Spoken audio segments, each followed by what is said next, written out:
The God who sees. Genesis chapter number 16, verses 1 through 14. Now Sarai, Abram's wife, had borne him no children, but she had an Egyptian maidservant named Hagar. So she said to Abram, "The Lord has kept me from having children. Go, sleep with my maidservant. Perhaps I can build a family through her." Abram agreed to what Sarai said. So after Abram had been living in Canaan 10 years, Sarai his wife took her Egyptian maidservant Hagar and gave her to her husband to be his wife. He slept with Hagar and she conceived. When she knew she was pregnant, she began to despise her mistress. Then Sarai said to Abram, "You are responsible for the wrong I'm suffering. I put my maidservant in your arms, and now that she knows she is pregnant, she despises me. May the Lord judge between you and me. Your servant is in your hands," Abram said. "Do with her whatever you think best." Then Sarai mistreated Hagar, so she fled from her. The angel of the Lord found Hagar near a spring in the desert. It was the spring that is beside the road to Shur.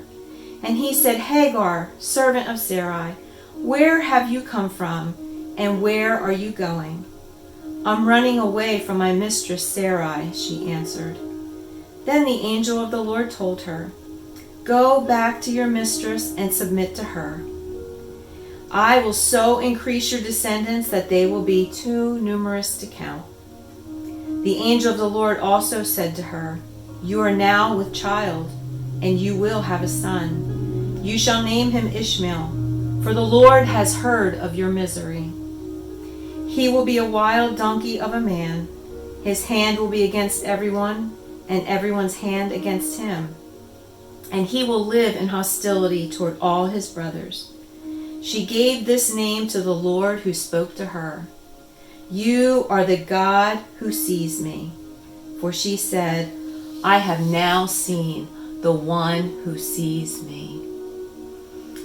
Have you ever just wanted to run away from it all? I mean, life. Your life.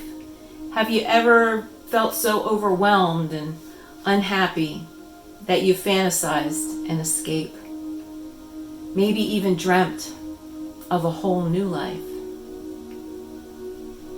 I remember my Hagar season. It was a long stretch of unhappiness. My son was 3 years old when he was diagnosed with autism. We already had a seizure disorder to contend with, and now autism. I didn't even know what autism was. This was back in the 1990s, before the autism spectrum disorder surge, and all we had was the Rain Man movie, where Dustin Hoffman plays an autistic savant, which was definitely not a relatable point of reference for my life. Sean had lost his language all in one day.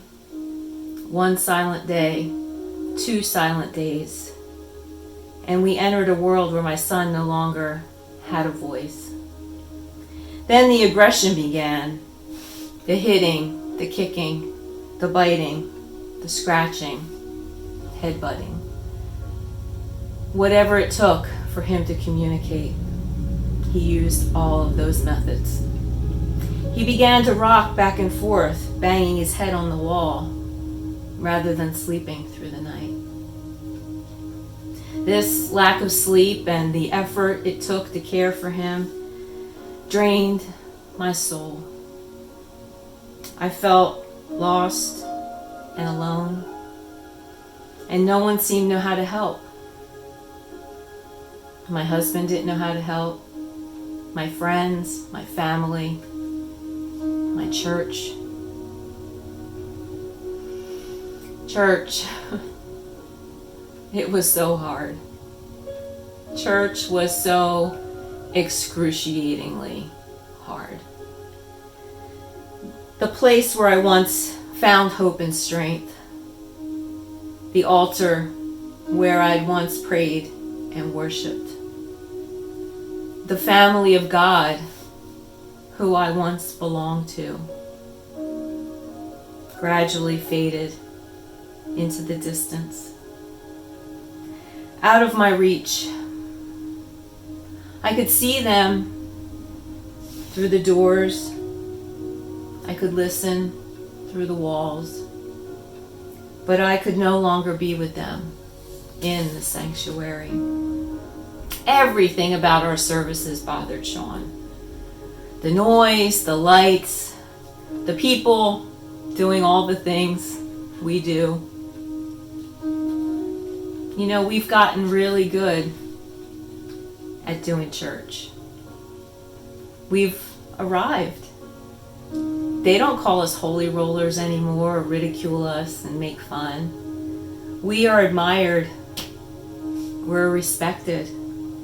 We have beautiful church buildings, enormous choirs, and the best singers in the entire world. And man, can we preach.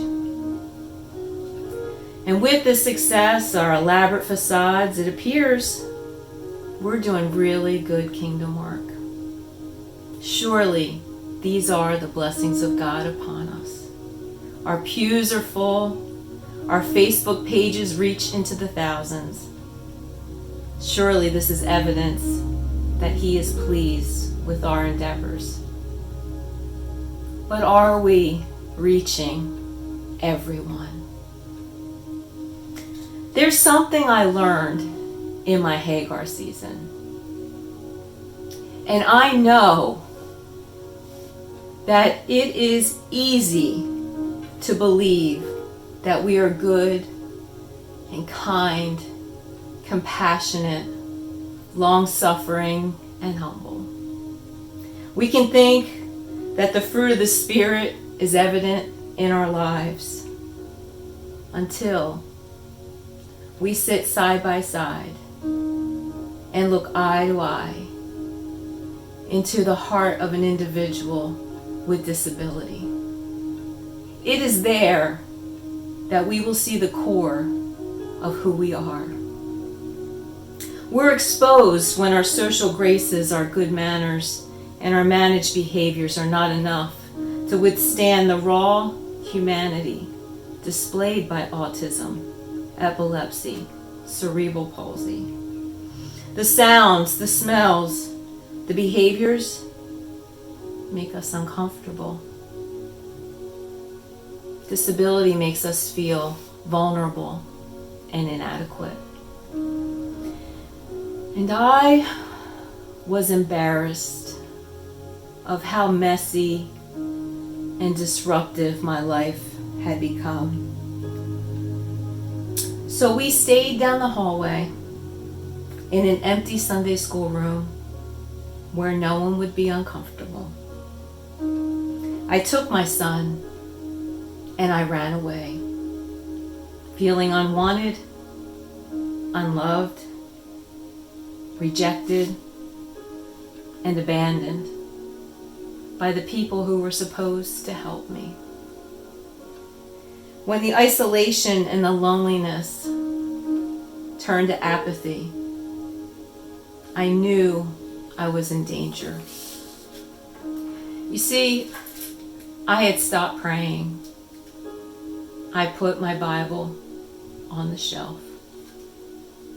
I had lost my faith.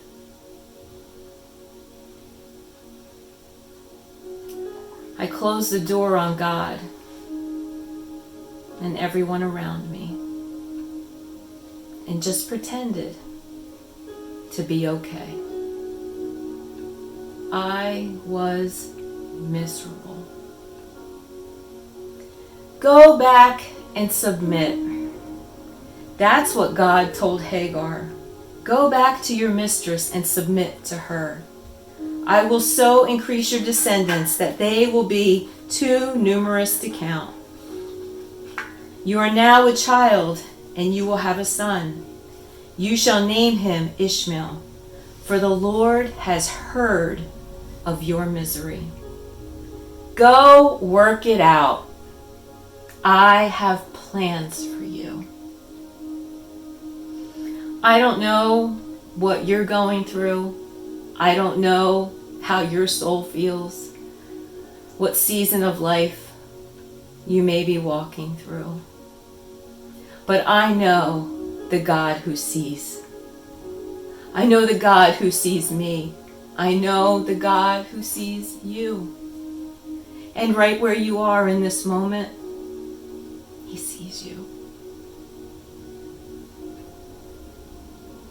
The God who sees me.